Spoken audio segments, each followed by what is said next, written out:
Sir, இதுக்கு மேல அஞ்சலி என்ன சீட் பண்ணிருக்காளா இல்லையான்னு நான் ப்ரூவ் பண்ணி என்ன சார் பண்ண போறேன்? எப்படி இருந்தாலும் அஞ்சலிக்கு நான் டிவோர்ஸ் தரணும். அஞ்சலி எனக்கு வேணான்றது தானே என்னோட டிமாண்டே. சார், நான் மறுபடியும் டிவோர்ஸ் அப்ளை பண்ண நினைக்கிறேன் சார், அதுவும் இமீடியட்டா. பட் பூமி, அஞ்சலி உங்களை சீட் பண்ணிருக்காங்கன்னு ஜட்மெண்ட்டே வரப்போகுது. அஞ்சலியோட உங்க கல்யாணம் கேன்சல் ஆக போகுது. நீங்க கொஞ்சம் வெயிட் பண்ணா குழந்தை பிறந்ததுக்கு அப்புறம் ரெஜினா வாங்கின ஸ்டே முடிஞ்சிரும், ஜட்மெண்ட்டே வாங்கிடலாம். மொத்தத்துல அஞ்சலியோட உங்க பிரச்சனை எல்லாமே சால்வ் ஆயிடும். நஷ்ட ஈடு தர வேண்டாம், மேரேஜை அக்னாலேஜ் பண்ண வேண்டாம், எல்லாமே உங்களுக்கு சாதகமாக தான் வரப்போகுது. இன்னுமா சார் நம்புறீங்க? ரெஜினா இருக்க வர தாம் பொண்ணு என்ன பண்ணாலும் அது தப்பு இல்லைன்னு அவங்க நிரூபிக்க நினைப்பாங்க. என்னையும் முத்தழகையும் பிரிச்சு அஞ்சலியோட என்ன வாழ வைக்கணும்னு தான் அவங்க ஸ்டில் யோசிச்சுக்கிட்டு இருக்காங்க.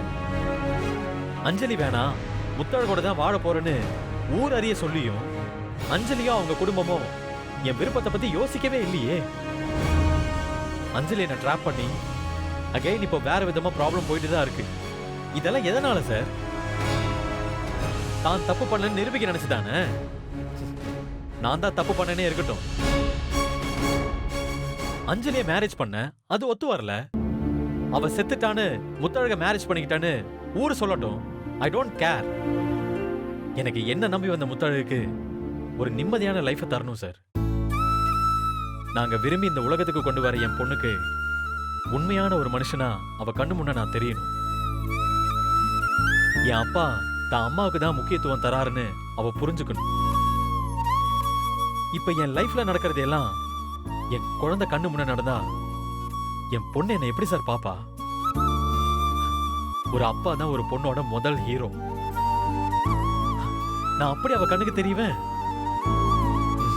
இல்ல சார், அப்பா ஒரு தப்பானவனா, ரெண்டு பொண்ணுங்களோட வாழ்க்கையை வீணடிச்சவனா, அம்மாவை கஷ்டப்படுத்துறவனா, ஒரு தகுதியே இல்லாத புருஷனா, அப்பனா அவ கண்ணுக்கு நான் தெரிவேன். அதுக்கு நான் அலோ பண்ண முடியாது. அஞ்சலி விஷயத்துல நான் விட்டு கொடுத்ததாவே இருக்கட்டும். அவளை நான் ப்ரூவ் பண்ணி எனக்கு என்ன சார் கிடைக்க போகுது? விடுதலை தானே. அதே விடுதலை விவாகரத்துலயும் கிடைக்கும். நஷ்ட ஈடா நான் அவங்க எவ்வளவு டிமாண்ட் பண்ணாலும் அதை தந்துடுறேன்.